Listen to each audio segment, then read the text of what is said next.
The Pakistani prisoner, dubbed Lady Al-Qaeda, has not been heard from for a year, raising concerns about her well-being. Features the silence of Afia Siddiqui. The Pakistani prisoner, dubbed Lady Al-Qaeda, has not been heard from for a year, raising concerns about her well-being. It has been almost a year since anyone has heard from Afia Siddiqui, the Pakistani neuroscientist, dubbed by some as Lady Al-Qaeda, who is incarcerated at a prison medical center in the U.S. state of Texas. Siddiqui was arrested in Afghanistan in 2008 and flown to the United States, where she was sentenced to 86 years in prison for the attempted murder of 2 U.S. soldiers. But how she came to be in Afghanistan is largely a mystery. Karachi, Pakistan.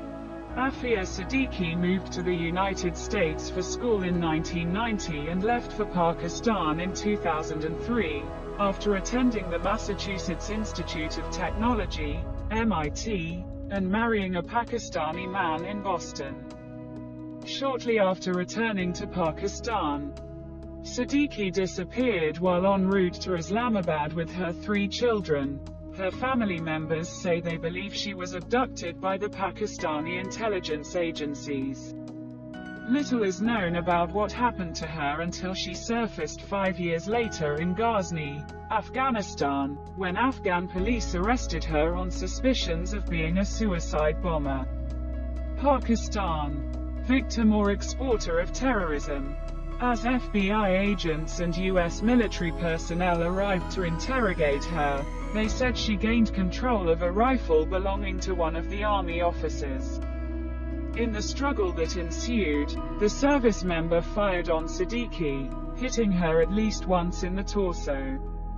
For the next few days, Siddiqui underwent surgery, after which she was transferred to a prison in the United States, where she has been ever since.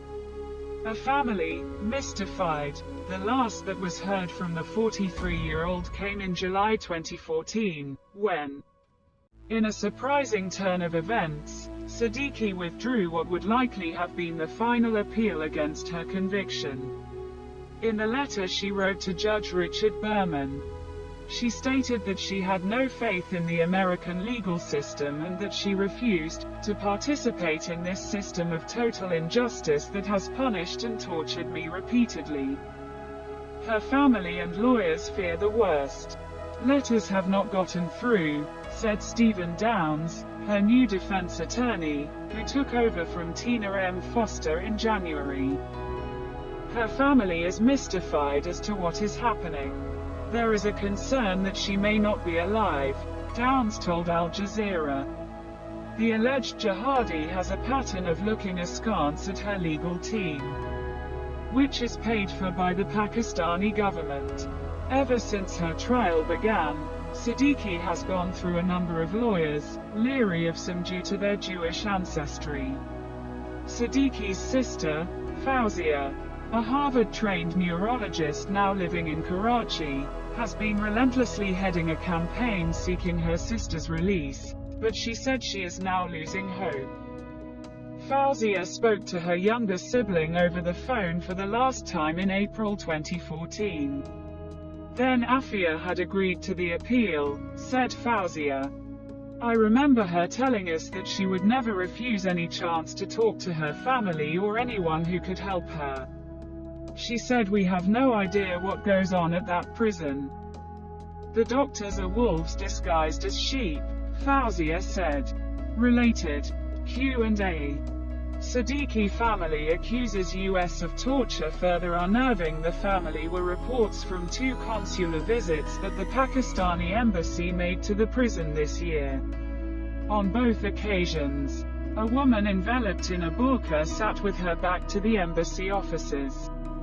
She refused to show her face and did not utter a word, making it difficult for the embassy officials to say they had definitely met Siddiqui. We are being presented with a person who is represented to be her, but we don't know if that really is the case.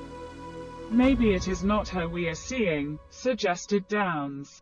I have met Siddiqui recently, but U.S. officials dispelled any suspicions of Siddiqui dying in American custody. I can confirm that Afia Siddiqui is still alive, was the single-sentence email that Patrick Rodenbush, a Justice Department spokesman, sent on July 6, 2015 in response to Al Jazeera's queries about Siddiqui. Rodenbush divulged no additional details. Authorities at the Federal Medical Center, Carswell in Texas, where Siddiqui has been held since 2010, contend that the inmate is free to make her own choices.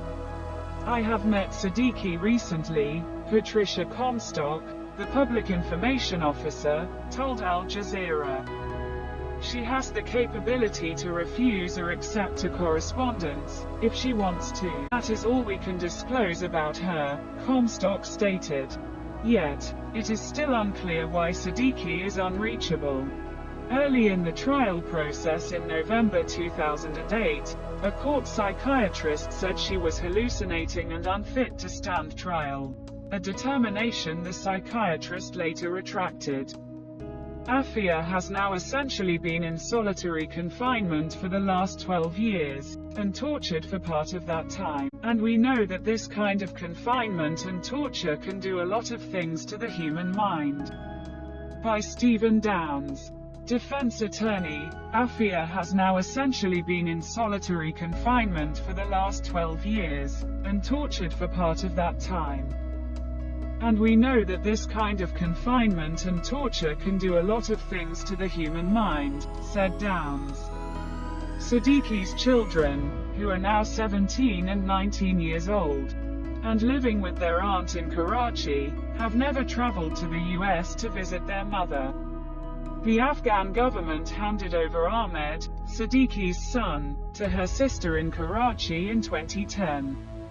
The same year, Siddiqui's daughter, Maryam, mysteriously appeared outside the family home. Siddiqui's third child, Suleiman, who was 6 months old at the time of her disappearance, is still missing and presumed dead.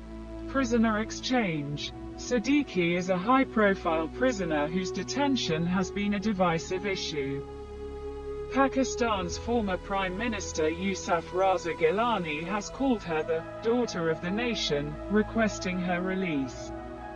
Her name has also repeatedly popped up as a bargaining chip.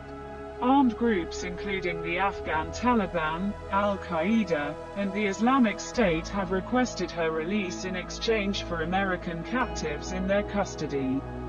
According to 2012 media reports, there have been talks between Pakistani authorities and the United States to swap her for Sheikh Afridi, the Pakistani doctor who helped the CIA track down Osama bin Laden, and who is currently serving a 23-year prison sentence.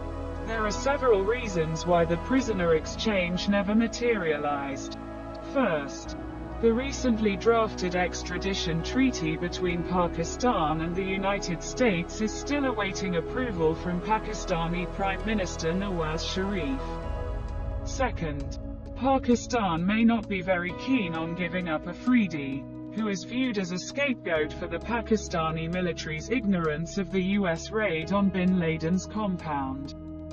In 2012, Pakistan's then intelligence chief, Lieutenant Gen Zahir al-Islam, categorically denied media reports of a possible deal, adding, "Afridi will never be bartered for Dr. Afia Siddiqui."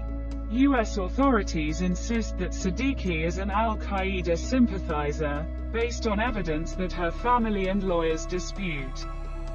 She was said to have been in possession of documents describing how to make explosives and chemical weapons at the time of her arrest. It has also been reported that she married Ammar al-Baluchi, the nephew of al-Qaeda mastermind Khalid Sheikh Mohammed, after her divorce in Pakistan. But her defense team, as well as Siddiqui's sister, deny the nuptials ever took place and argue that there is a lack of scientific and forensic evidence linking her to the documents and the shooting.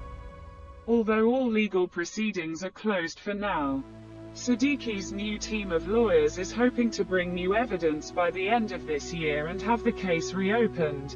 They declined to go into further detail. But before that, the defense team has put in a request with the authorities to meet prisoner number 90279-054. She does not seem willing or able to meet with us, said Downs. We are really not sure what issues are involved, and we are reviewing our options.